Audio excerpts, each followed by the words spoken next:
আজকে রান্না করব মোরগ পোলাও। মোরগ পোলাও আমরা বলতে এখন যা বুঝি আর কি, সাদা পোলাওর সাথে একটু করে রোস্ট ধরে দেয়, সেটাকে বলে মোরগ পোলাও। কিন্তু আমার নানা ছিল বড় বাবুর্চি, সে নাকি একটু ভিন্নভাবে রান্না করতো। তো যদি বেঁচে থাকতো বলতাম যে নানা আমাকে রেসিপিটা দিয়ে যাও, আমিও শিখে রাখি। তো যাই হোক, হ্যালো এভরিওয়ান, আসসালামু আলাইকুম। সবাই কেমন আছেন? আমি মদিনা আছি মুন্সিগঞ্জ থেকে নতুন আরেকটি ভিডিও নিয়ে হাজির হয়ে গেছি। আজকের দিনটি ছিল আমার মেয়ের জন্মদিন, কিন্তু দিনটা ছিল রমজান মাসে, 28 রমজান পড়েছিল 29 তারিখে। তো কি আর করার, মেয়ের জন্মদিন একটু স্পেশালভাবে যদি কিছু রান্না করে না দিই তাহলে কি হয়, যেহেতু ছোট বাচ্চা, একটু সুন্দর করে অল্প জিনিস ডেকোরেশন করে দিলে কিন্তু তাদের মনটা ভরে যায়। ছোট বাচ্চাদেরকে খুশি করার জন্য বিশেষ কিছু প্রয়োজন হয় না।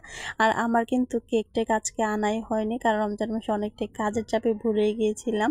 তো কি আর করার, এখানে পেঁয়াজ আর টমেটোটা আমি বেটে নিলাম, কারণ টমেটোটা বেটে দিলে রোস্টটা রান্না করলে খুবই ভালো লাগে। আর যেহেতু গ্রামে থাকি, অল্প মশলায় কিন্তু আমরা রান্না করার চেষ্টা করি।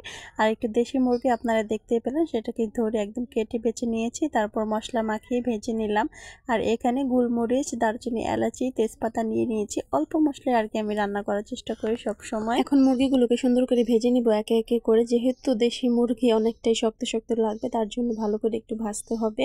আর এদিক দিয়ে কিন্তু আমি পাটায় কাঁচামরিচটা বেটে নিয়েছিলাম, যেটা বলতে ভুলে গিয়েছি আপনাদের। এখন এই তো রোস্টটা ভাজা হয়ে গেছে। তারপর এখন কড়াইতে দারচিনি, এলাচি, তেজপাতা এগুলো দিয়ে দিলাম, আর দিয়ে দিলাম সে বেটে রাখা পেঁয়াজ, কাঁচামরিচ আর টমেটোটা।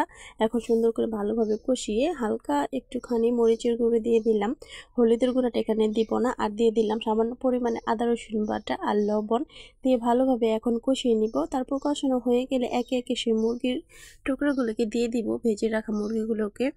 আসলে দেশি মুরগি যেভাবে রান্না করে না কেন, সেভাবে খেতে কিন্তু ভীষণ মজা লাগে। সুন্দরভাবে এখন মুরগিটাকে কষিয়ে নিব। তারপর কষাতে কষাতে যখন মশলাটা একটু শুকিয়ে আসবে, তখন আমি দিয়ে দিলাম এই পর্যায়ে লেবুর রস। লেবুর রসটা দিলে কিন্তু টেস্টটা বেড়ে যায়।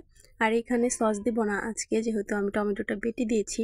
আর এখানে গরুর দুধ দিয়ে দিব, জাল করে রেখেছিলাম আগে। এখানে আধবার মতো গরুর দুধ আছে। আর কাঁচামরিচ দিয়ে দিলাম সুন্দর করে দুইটা, একটু মুখ ফাড়া করে দিয়েছি যেহেতু ফ্লেভারটা আসে।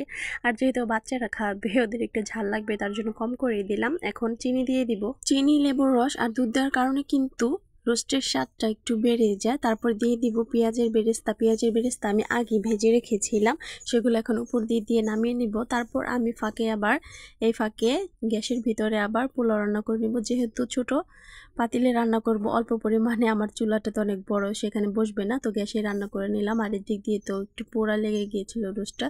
তো কি আর করা, যাই হোক, এখানে এখন বাচ্চাদের জন্য খাবারটাকে আমি ডেকোরেশন করে নিচ্ছি। সুন্দর করে একটু সাজিয়ে দিলে প্লেটটা, বাচ্চাদের কিন্তু খাবারের আগ্রহটা বেড়ে যায়। আর আমার মেয়েটা একটু একটু হাত দিয়ে খাওয়ার চেষ্টা করে। এখন সবাই দোয়া করবেন আমার মেয়ের জন্য। আর আজকে ছিল আমার মেয়ের জন্মদিন, সবাই আমার মেয়ের জন্য দোয়া করবেন। এই তো ওদেরকে খাবার দিয়ে দিলাম। আমাদের জন্য আবার আলাদা করে ভাত তরকারি রান্না করা হয়েছে, তো ওদের জন্য একটু বিশেষ করে রান্না করা হলো। এই তো দিয়েছি, কিন্তু মেয়ের মুখে একটু ঘা হয়েছে, খেতে পারছিল না। আর আমার ছেলে তো এই খাবার পেয়ে আমার জন্য দোয়াই করা শুরু করে দিয়েছে। বলেন তো এত আনন্দ কোথায় রাখি? বাচ্চারা যদি এরকম খুশি হয়, আমার মনে হয় মায়েদের আর আনন্দের শেষ থাকে না। তো যাই হোক, যদি আল্লাহ তাআলা বাঁচিয়ে রাখে, দেখা হবে আরেকটি নতুন ভিডিওতে। আজকে এই পর্যন্ত, আল্লাহ হাফেজ।